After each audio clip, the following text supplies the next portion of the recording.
Sports के अंदर आप सभी लोगों का बहुत बहुत बहुत स्वागत। और आज इतिहास के अंदर यानी कि आईपीएल के इतिहास के अंदर जो आज तक नहीं हुआ, फ्रेंडली स्पोर्ट्स के अंदर हम आपको बताएंगे कि क्या हुआ है। लेकिन उसके लिए आपको हमारे चैनल के अंदर बने रहना पड़ेगा और अपना जो सुझाव है उसको देते रहना पड़ेगा। लेकिन हमारे चैनल को देखना बिल्कुल भी मत भूलिए, तो लगातार बने रहिए इस चैनल के साथ। और आज ही जानिए कि आईपीएल के इतिहास के अंदर ऐसा दो काम कौन से नहीं हुए थे जो आज तक हुए हैं, तो बताएंगे जरूर। लेकिन फिलहाल आपका स्वागत करते हैं हमारे चैनल के अंदर जिसका नाम है फ्रेंडली स्पोर्ट्स। फ्रेंडली स्पोर्ट्स के अंदर आप सभी लोगों को बहुत बहुत बहुत स्वागत है। और पिछले 2 दिन के लगातार के जो मैचेस हैं वो ऐसा लग रहा है कि किसी ने जबड़े के अंदर से हाथ डाला और ऐसे घुमा के लेके आए। और भाई जितने मैचेस हुए पिछले अभी जो लास्ट वीक के 2-3-4 मैचेस हैं सारे नेल बाइटिंग है और एक से बढ़कर एक मैचेस के अंदर मैं तो देखता हूं।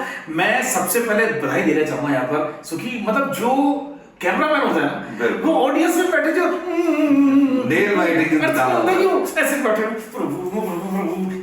कोई हाथ जोड़ रहा है। मतलब मैंने देखा है सच में जो लोगों की दिलों की धड़कनें वो ऊपर नीचे होती हैं, वो कल के मैच को देख के लगातार। तो शुरू करें फिर कल के मैच का रिव्यू।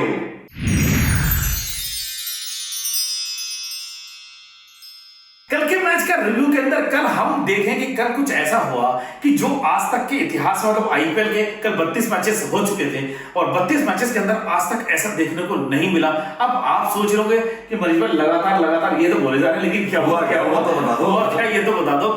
बताएंगे जरूर। लेकिन आपको क्या लगता है कि कल का मैच किसे जीतना चाहिए था, ये अपने कमेंट में जरूर बताइएगा। लेकिन फिलहाल हम कल बात कर लेते हैं एक ऐसे, मतलब मुझे लगता है कि कल 250 लगाई भी लेकिन वो किसी काम नहीं आए। मतलब मुझे लग रहा था कल आप बोल रहे थे यार कि वो बैटिंग तो बंदे ने कर दी। कल की अगर आप हमारा वीडियो देखोगे उसमें मैंने क्या कहा था कि अगर ये आरआर बाद में बैटिंग करेगी और इनके बैट्समैन ऊपर का यशस्वी खासतौर का चल जाए तो उनके लिए आसान हो जाएगा। वो आसान था। मुझे लगता है लास्ट में आके आरआर ने अपने आप ही अपने मैच को उनको दे दिया, क्योंकि देखिए जो लास्ट और जो आप बता रहे हो मैं उसे एक्सपोज कर देता हूं कि जो कल सुपर ओवर की बात मनीष बार बार बोल रहे थे, तो सुपर ओवर जब हुआ तो सुपर ओवर में दिल्ली को हराना बहुत मुश्किल था। मैंने आपको बताया कि दिल्ली में बैट्समैन की और बॉलिंग की मतलब भरमार बड़ी है, लेकिन कल लास्ट ओवर में जो 1 रन नहीं जुड़े भाग पाए उसका खामियाजा आरआर को भुगतना पड़ा। आप ये देखिए, मैं इसको लगातार जब हम कल का मैच में देख रहा था, लास्ट के ओवर के अंदर जब संदीप ने वो आरआर की तरफ से बॉलिंग करी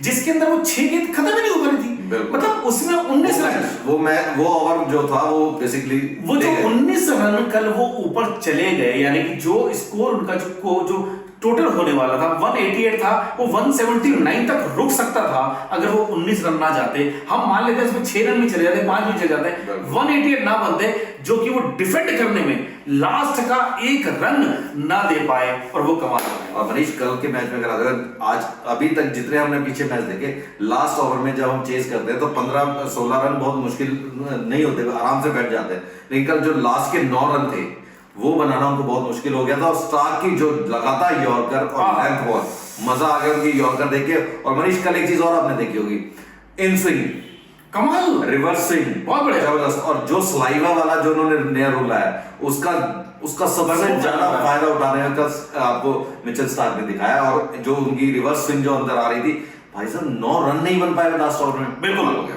मतलब मैं ये देख रहा था कि जब लगातार, अगर देखिए आपका जो कप्तान है उसको अगर आपके ऊपर भरोसा है, उस भरोसे पर आपको पूरा उतरना पड़ेगा। और ये मेरा काम का मुझे लगता है कल स्टार्क ने पूरा का पूरा किया है।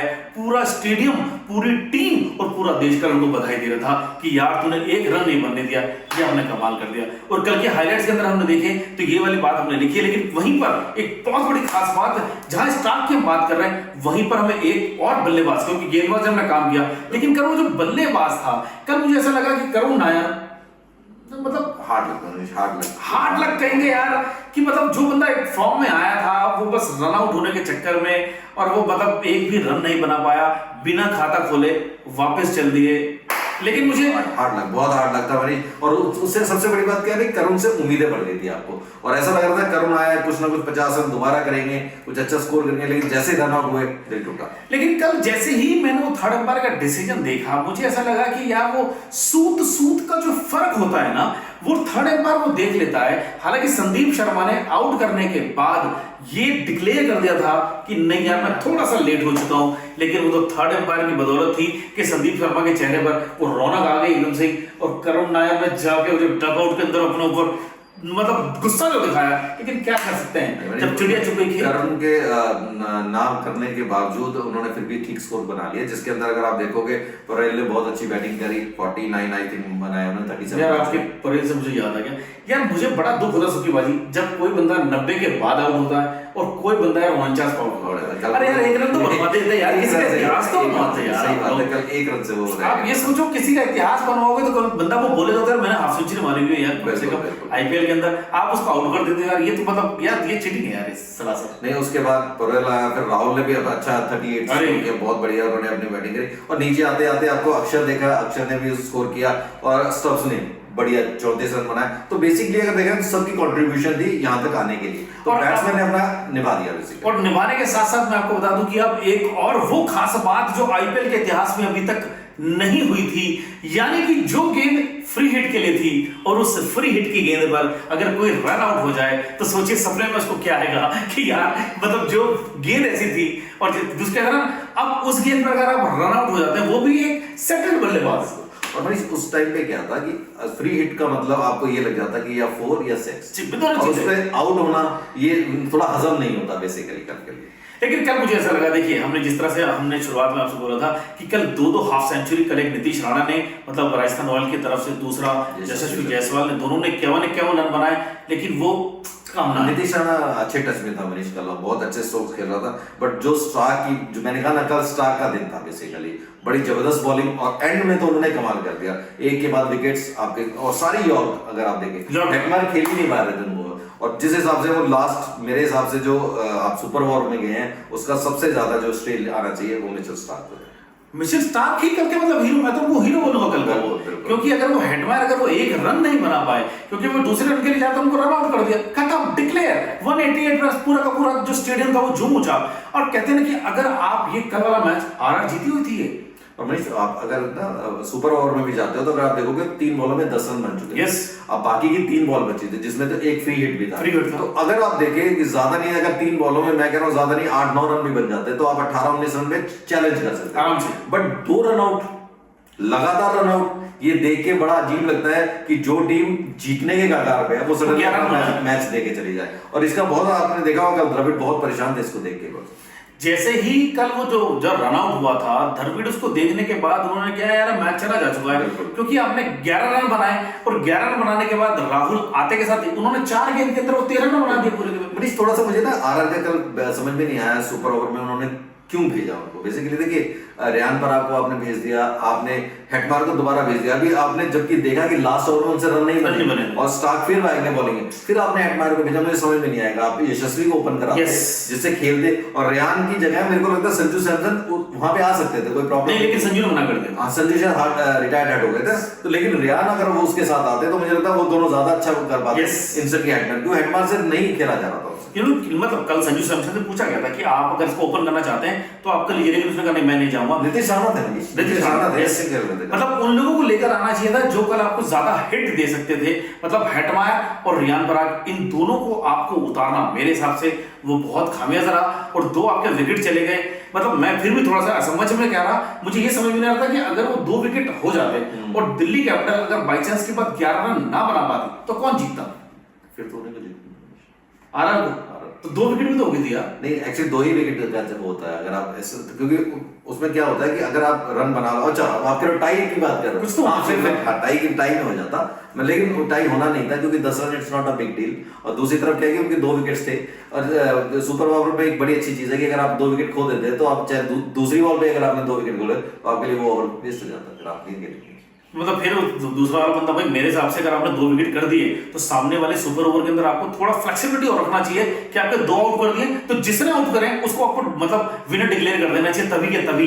लेकिन फिर भी ये उन्होंने फॉर्मेट बना रखा है, भाई देखिए एक टीम का एक भी आउट नहीं हुआ और उन्होंने फिर भी 13 रन बनाए। एक टीम के 2 आउट हो गए, वो 11 रन बनाए। तो ये कहीं ना कहीं मुझे लगता है फासला है, हमारा वीडियो ऊपर तक जाए, ऊपर वाले हमारी बात सुने, थोड़ा और अच्छा हो जाए। नहीं बिल्कुल, और कल अगर देखा जाए तो शुरुआत में आरआर की बॉलिंग ठीक रही थी, जोफ्रा आर्चर 2 विकेट लेके चले गए थे, और मेरे हिसाब से उन्होंने रोक लिया है दिल्ली। अगर उन्होंने यहाँ, मेरे हिसाब से दिल्ली 175 के आसपास रोक, बिल्कुल, अगर लास्ट ओवर आप निकालते तो अगर ये उन्होंने रोक लिया है आरआर ने, तो ये एक अच्छी बॉलिंग का मुजाहरा है, तभी आप इतना रोक सकते हैं। और दूसरे दिल्ली जैसी बैटिंग अगर यहाँ रुक गई तो यहाँ दिल्ली की बैटिंग का थोड़ा सा मैं फेलियर मानता हूँ, नहीं तो मेरे हिसाब से दिल्ली 200 या 200 से अबव की ही। सुलभा जी, कल मैं ये बात लगातार सुन रहा था, कमेंट्री के अंदर लगातार ये वाली बात चल रही थी कि अगर आपने इतनी किफायती गेंदबाजी करी है कि दिल्ली जैसी टीम जो एक जबरदस्त हिटर है, और अगर आपने उसको 200 के नीचे नीचे रोक दिया तो ये बहुत बड़ी बात है। वो बार बार ये बात चली, अगर 175 के आसपास ये अगर स्कोर है तो चेजेबल है। और चेजेबल मनीष, दूसरी टीम जो आरआर है ना, वो चेस करना था उनको, उनके मैंने कल भी जो वीडियो में बोला था कि अगर आरआर बाद में बैटिंग करेगा, क्योंकि बैटिंग उनकी स्ट्रेंथ है, अगर उनको 170 या 180 पे रोक दिया है तो मुझे नहीं लगता उनको बहुत ज्यादा प्रॉब्लम, और उन्होंने दिखाया, उसको मुजाहरा भी किया। मुझे लगता है लास्ट में आते आते जो रिवर्स स्विंग, मैं फिर दोबारा मिचेल स्टार्क की बात करता हूँ, जो उन्होंने रिवर्स स्विंग या जो सलाइवा किया तो वहीं से मैच खत्म हुआ, वरना वो मैच 1 तरफा आरआर जीत चुकी थी। मतलब मैं तो लेकिन फिर भी कल बधाई देना चाहूंगा, बहुत जबरदस्त सूझबूझ की मैं बात करना चाहूंगा कि कल जब आप देखेंगे जो उनके कोच थे, मैं उनका नाम इस समय दिल्ली के जो कोच है वो उनका नाम मेरे दिमाग से निकल रहा है, नहीं मेरे दिमाग में से निकल रहा है, वो उन्होंने आके अक्षर पटेल और सीधा राहुल द्रविड़, उन दोनों को पकड़ा कि भाई आपको अब ये वाला काम करना है लगातार। और फिर जब स्ट्रेटेजी टाइम जब खत्म हो रहा था, उन्होंने शर्मा जी के लड़के आशुतोष के कंधे पर हाथ रखा और चल बेटा अगर इस तरह से कैच छोड़ता रहेगा ना अगर तू, तो बहुत खतरा। क्यों? क्योंकि उन्होंने संजू सैमसन का जब वो कैच ड्रॉप किया, मैं उस समय मतलब अगर मैं उस दौरान में होता, भाई एक प्लेयर आप कैच पकड़ने के लिए पहले आगे जाते हो, फिर आप पीछे आ जाते हो और गेंद आपसे जहां आप आगे गए थे वही ड्रॉप हो जाती है। वो भी था कल, आपने वो भी कैचेस देखी, स्टब्स की कैच देखी, बिल्कुल बाउंड्री पे हाथ के बीच में से निकली, बड़ा अजीब लगा। हाँ, मोहित वाली कैच मुझे थोड़ी टफ थी क्योंकि उन्होंने रोका या जैसा भी क्योंकि भागा, पर स्टब्स की है तो मुझे लगा बिल्कुल हाथ में दिखा। 3 कैचेस, मतलब मैं कहीं वो दे रहा हूं, वो 3 कैचेस का छूटना। कल देखिए, हम जब बोलते हैं अगर आप कैच छोड़ देते हैं तो आप मैच छोड़ देते हैं, हम इस तरह से बातें भी करते हैं, लेकिन ये भी हमें देखना चाहिए कि आपका मैच किस तरफ जा रहा है, रोकना कैसे है। कल के 2 मैच, अगर कल का मैं बात करता हूं डीसी का और आरआर का, और उससे पहले पंजाब का और केकेआर का, ये दोनों मैच जीते हुए थे, लेकिन सामने वाली टीम आपके जबड़े में हाथ डालकर अगर वो निवाला लेकर आ जाती है तो मैं कैसा मैच था पंजाब और एसआरएच का भी। एक तरह से पंजाब ने जब स्कोर कर लिया था तो ऐसा लग रहा था कि एसआरएच तो बेसिकली आइए जबड़ों से ही खींचा जा रहा है। और अच्छा, कल मैंने आप एक चीज और नोट करी कि अक्षर जैसा कूल कप्तान, वो भी जब 3 कैचेस छोटे तो प्रेशर में था, चेहरे बता रहा था कि वो आज खुश नहीं है। देखिए एक चीज और अगर आप नोट करोगे, अक्षर को कभी कोई कप्तान मानता नहीं था, ठीक है ना, लेकिन उन्होंने आईपीएल में ये दिखा दिया कि वो कप्तानी के बहुत बड़े दावेदार हैं, एक तरह से कूल रहते हैं, सारी समझ के काम है और कूल बहुत है बेसिकली। जैसे हम धोनी कूल कहते थे, आपने उनके चेहरे पे ना कभी भी उस तरीके का तो वो नहीं देखा। कल थोड़ा सा भाव चेंज हुआ था, कहते थे कि वो होता है, वो हर नेचुरल है, उसमें आ सकता है, लेकिन तब भी उन्होंने बड़ा माइंड गेम कूल होते हुए, क्योंकि लास्ट में जो 9 रन रोके हैं तो उन्हीं का दिमाग था, दिमाग से काम किया उन्होंने, ये सब कुछ दिमाग है। और मैं इस दिमाग के साथ साथ बधाई देना चाहूंगा दिल्ली कैपिटल की टीम को कि इस जीत के साथ कल आप नंबर 1 पे पहुंच चुके हैं। लेकिन इससे पहले हम आगे बढ़े, हम जान लेते हैं आज के मैच का प्रीव्यू।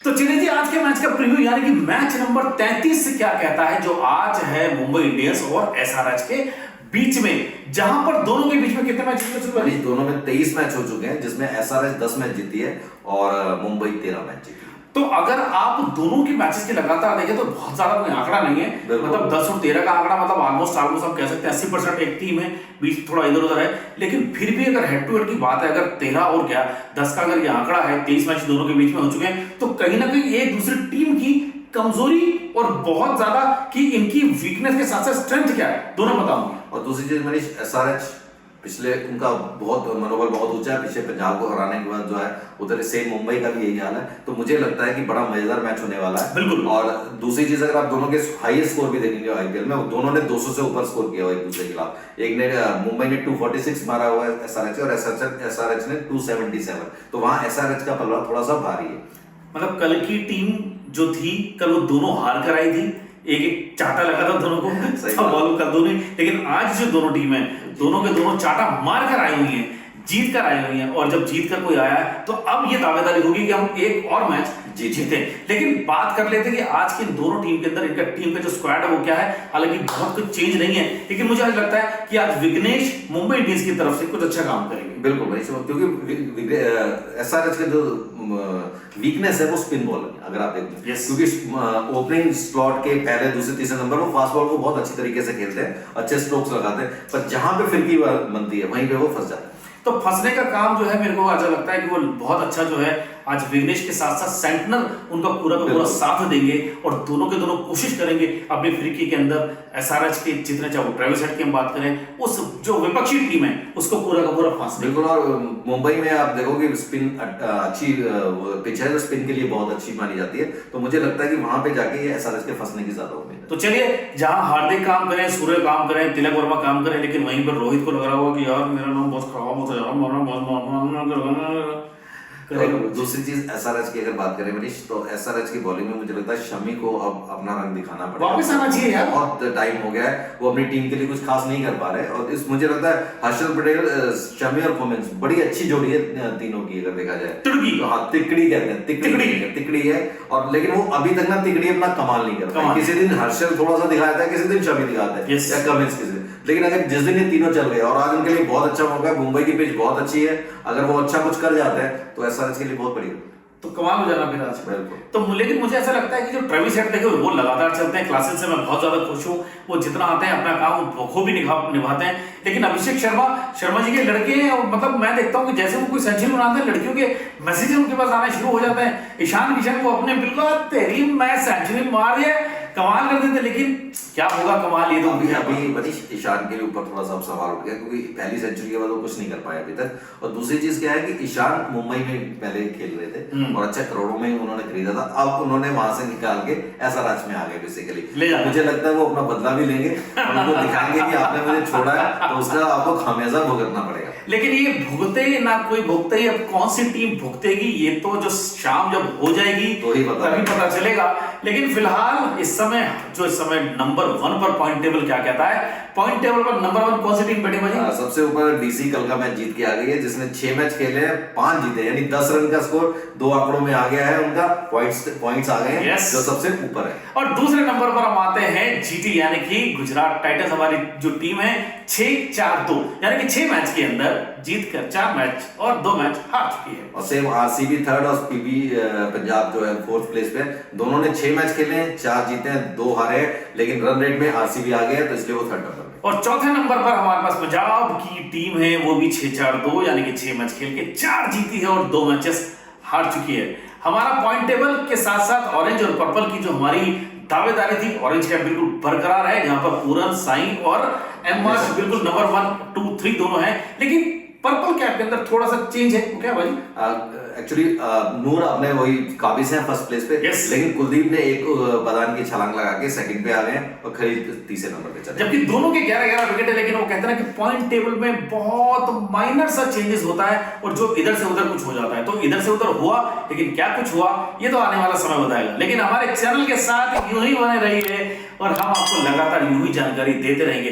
अपना प्यार दीजिए, अपने सुझाव दीजिए, और हाँ, अगर आपको लगता है कि हम कोई बात आपकी मानना चाहते हैं, वो भी हमें बता दीजिए। बिल्कुल, अपने सुझाव जरूर दीजिए, क्योंकि ऐसा होता है हम तो अपनी बात कह देते हैं, आपको भी अपनी बात कहने का पूरा हक है, आप हमें बताएं, हम उसको सामने लेके आएंगे। तो बस बने रहिए हमारे चैनल के साथ, तब तक के लिए मिलेंगे आपसे फिर